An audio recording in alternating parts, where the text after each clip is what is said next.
विश्व वंदनीय तथागत सम्यक संबुद्ध विश्व रत्न बोधिसत्व डॉक्टर बाबा साहब अम्बेडकर, महात्मा ज्योतिबा फुले, संत कबीर, गुरु रविदास जी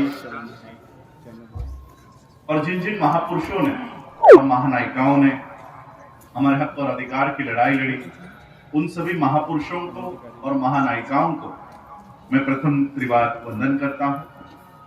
आज के इस कार्यक्रम में उपस्थित आज के कार्यक्रम के अध्यक्ष पीएल बैनर्जी जी, आज के कार्यक्रम के मुख्य संयोजक भागवत जी, एसडी बंजारे जी, जीएस भारद्वाज जी, एमएल टंडन जी, एमके जनार्दन जी, आरके गेंदले जी, उमेश गुतलहरे जी, प्रदीप बंजारे जी, बालीराम सूर्यवंशी जी, नोबल नवरंग जी, और इस कार्यक्रम को जिन लोगों ने सफल बनाया है उस सभी संस्थाओं का और यहाँ पर उपस्थित सभी मेरे भाइयों को, बहनों को और माताओं को राजरत्न अंबेडकर का जय भीम।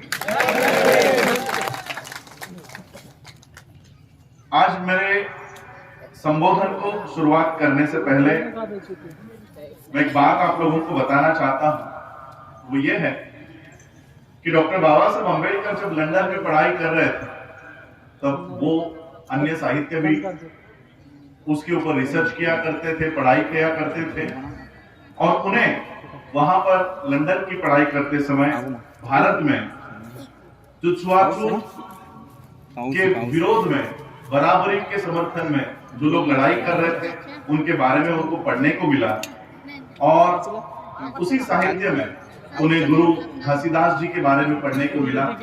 आज मैं उन्हीं महान शख्सियत गुरु घासीदास जी की धरती पर हूं, तो सबसे पहले मैं उनको नमन करता हूं, उनके विचारों को, उनके कार्य को नमन करता हूं। और उन्होंने जो नारा दिया, मेरे ख्याल से वो नारा मानिके मनिके एक बराबर, यानी मानव मानव एक समान।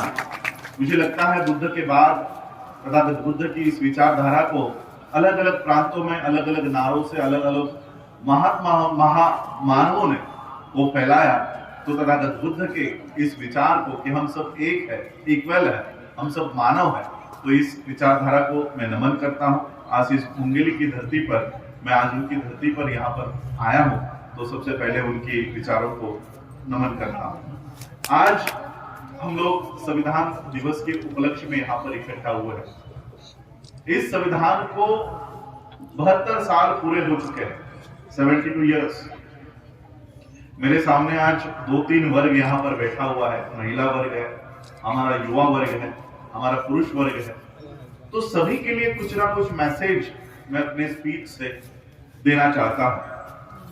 इस 72 इयर्स में हम लोग अगर आकलन करें कि भारतीय संविधान के वजह से हमारे जीवन में कितना बदलाव हुआ, भारत का संविधान लागू होने के बाद अगर इसका ऑडिट किया जाए कि संविधान से कितने फायदे हुए, तो मैं आपको बाबा साहब के जीवन में जो घटनाएं घटित हुई उससे आज का कंपैरिजन करते हैं, तो हमें इन 72 सालों में हमने कितना बदलाव किया है, यह हम लोगों को जानने को मिलेगा। ये संविधान लागू होने से पहले इस देश में मनु का कानून, मनुस्मृति, ये लागू थी। ये मनुस्मृति पिछले 1200-1500 सालों से इस देश पर लागू थी, और मनु का कानून ऐसा कहता था कि इंसान बराबर नहीं है। इस देश के लोगों की विभाजन उसने ब्राह्मण, क्षत्रिय, वैश्य, शूद्र, महिला, अतिशूद्र, अछूत, ऐसे अनेक उपाधियों में अनेक वर्गीकरण मनु ने कर रखे थे।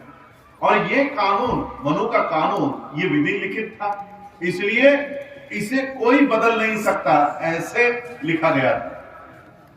तो पूरे भारत में इस तरह का विभाजन किया गया, और इसी कानून व्यवस्था में हमारे पूर्वज जी रहे थे।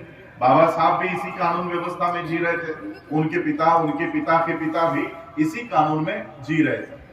आज ऑन एन एवरेज, औसतन अगर हम अपनी जीवन की आयु गिने, तो आज आज के हालातों में एक व्यक्ति 100 साल की उम्र लेकर जी सकता है अगर अच्छा जीवन उसे मिला।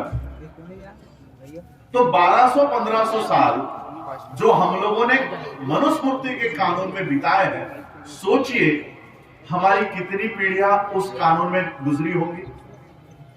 1200 डिवाइड बाय 100 कर दो, 2 जीरो यहां के निकाल दो, 2 जीरो यहां के निकाल दो, तो 12 पीढ़ियां हमारे मनु के कानून में गुजरी होंगी, जी रही होंगी। 12 पीढ़ियां, 12 जनरेशंस।